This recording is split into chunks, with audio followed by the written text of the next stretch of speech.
Hey everybody, Who's Your Jedi here with another review for you. This time I'm talking Sherlock, the Abominable Bride. This is looks like it's going to be the only Sherlock that we get here in good old 2016. We really do live in the future, don't we? Because, well, part of it is, of course, that Benedict Cumberbatch and Martin Freeman are off making buckets and buckets of money from appearing in Marvel movies.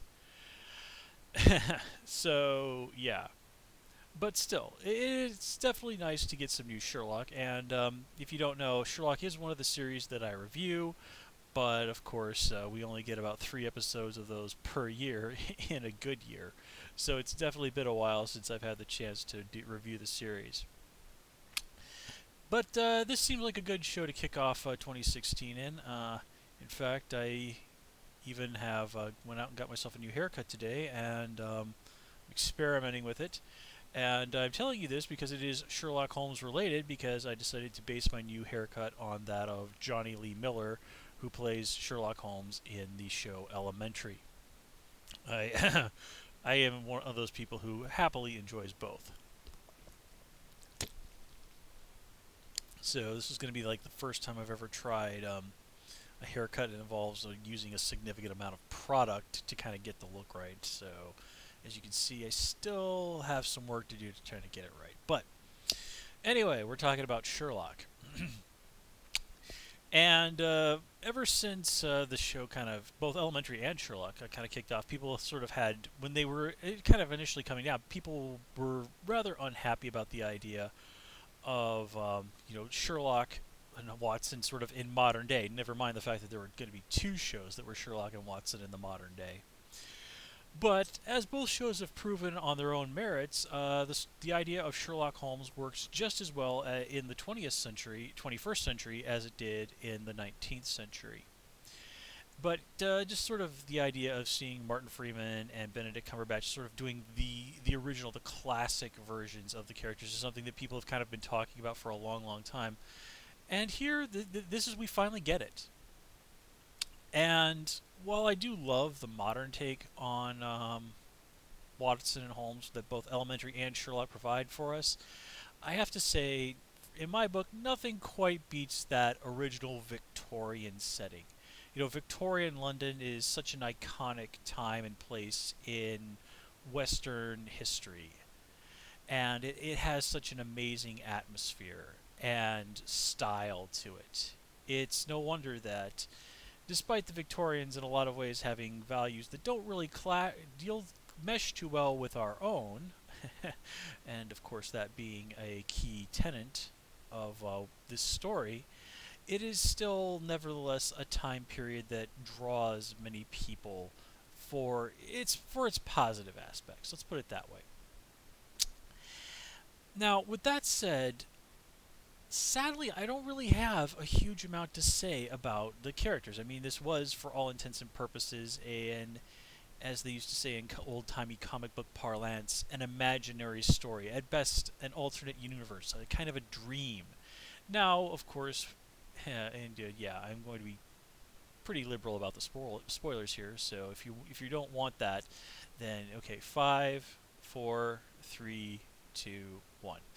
We do kind of get that. Yeah, it's basically Sherlock having this weird mind palace. I'm high on so many drugs thing to figure out, like, okay, is Moriarty really alive?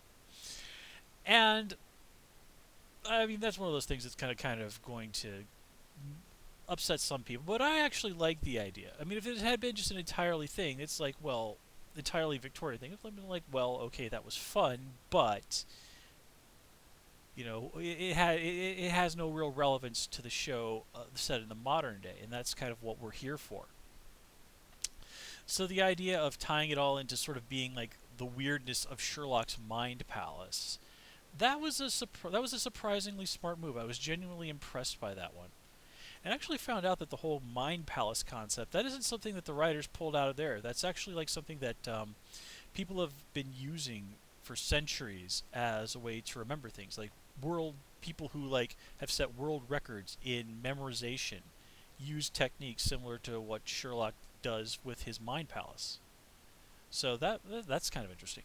Uh, Now, I think I've heard more than a few jokes about Inception involved in this episode, and I can't really comment on that because I've never actually seen that movie. But it was a very interesting idea, and I really like how at the end they sort of go into the idea of, well, is this whole situation modern day Sherlock imagining the Victorian times, or is that Victorian Sherlock imagining the modern times? And that's obviously taken a page out of the old Doctor Who playbook, but you know what? Um, I can live with that. Well, actually, I said maybe I'm exaggerating a little bit by saying it's the Doctor Who playbook.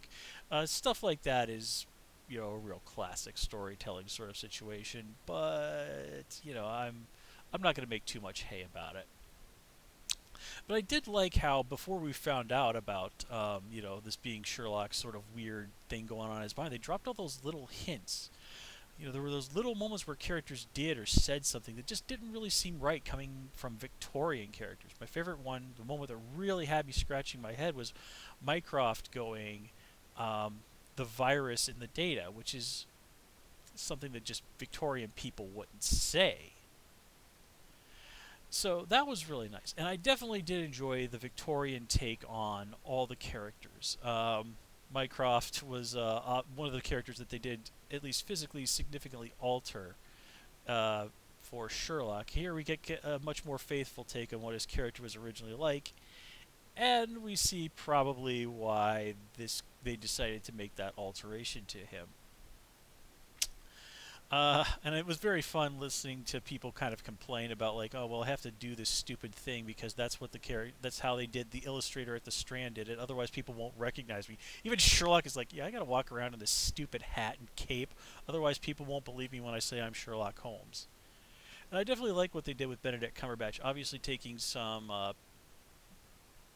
pages clearly here from Jeremy Brett's interpretation of Sherlock Holmes, which never not to take anything away from Johnny Lee Miller or Benedict Cumberbatch for their portrayals, but I have to say, whenever I kind of imagine Sherlock Holmes, I do still picture that sort of Victorian character that was so amazingly embodied by the late Jeremy Brett.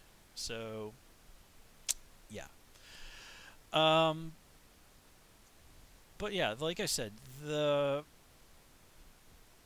characterization that's going on here, I mean, there weren't really a lot of huge moments that stood out for me in terms of character. Um, in the modern day, that scene where seeing Mycroft's, seeing by having found Sherlock and like whacked out of his mind on drugs in some crack house or something, that definitely did resonate.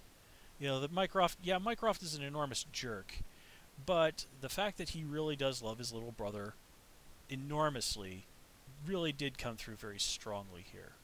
Mycroft was willing to be a little bit vulnerable on that front in this episode, and I did like that. And that conversation that Victorian Holmes and Watson have, just the funny situation with Watson being like, Sherlock, please don't make me actually utter the words, "Are you a virgin?" And then Sherlock delivering that line, "I made me." Now that was some stuff. That really, really hit home. You just wonder, like, man, what was it like to be Sherlock as a kid? And we even got that little reminder about Redbeard and all that stuff, remembering that there was a time that Sherlock might actually have been a reasonably normal kid to at least the degree that he was capable of. But anyway, the story of this episode, now that was some good stuff. The case of the Abominable Bride. I mean, this is one where I'm just sitting there like, what in the world is going on here? Like, okay, obviously this isn't going to be one of those stories where there is a real supernatural explanation, which is something that has appeared in some Sherlock Holmes stories. In fact, there was a comic book series a few years ago that was like Sherlock Holmes versus zombies. And it was like, okay, what if there really were zombies in Victorian times and Sherlock Holmes had to deal with them? In fact, there was actually two, I think, stories like that. One of them that involved a full-on, zombie invasion of Victorian London, which was pretty crazy. Um, anyway, getting back onto that though, I really did like what they were doing with the Abominable Bride.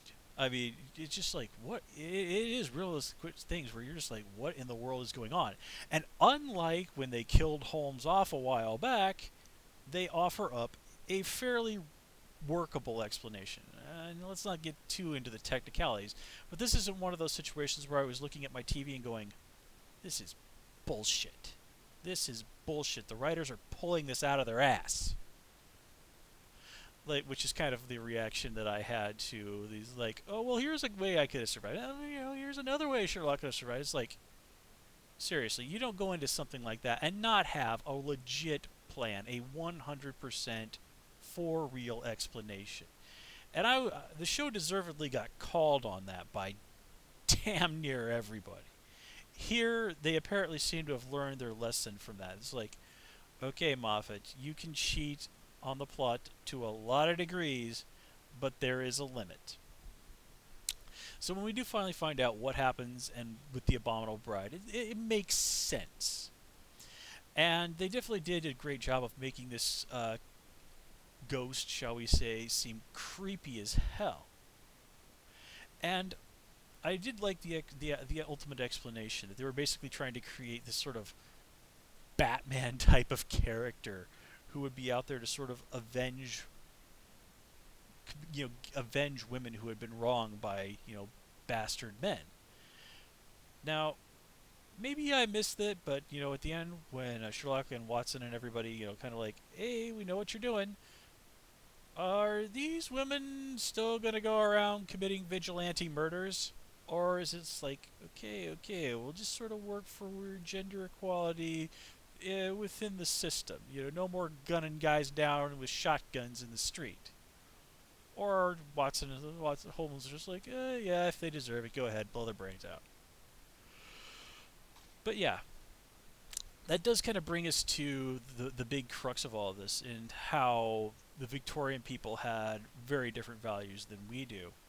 And I really like the way Mycroft kind of put that at the beginning of the episode. It's like, this is a battle we have to lose. So you're sitting there and you're thinking, like, well, what in the world is Mycroft talking about? And then, of course, by the end, it all makes sense, and Sherlock delivers that really great speech,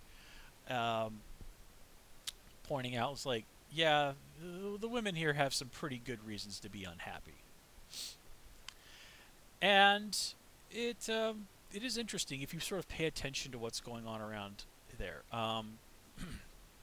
For example, Hooper has to pretend to be a man in order to pursue a career in medicine.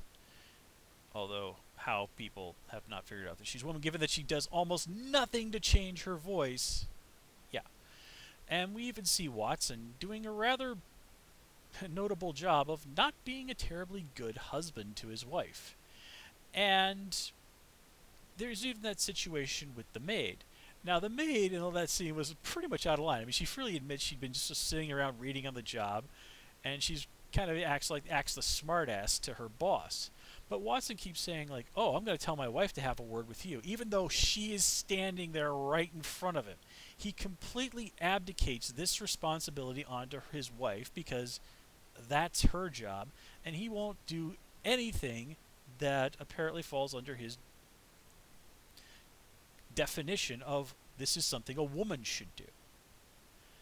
And that's the thing, though. Watson is not a bad guy. He's a genuinely good person. But because of the circumstances of this era, even a good person, even a good man, is not going to treat women with the dignity and respect that they deserve at all times. And hopefully by the end of this episode, Watson's going to go home and be a little bit more thoughtful and considerate to his wife. But yeah, he still totally should can that woman.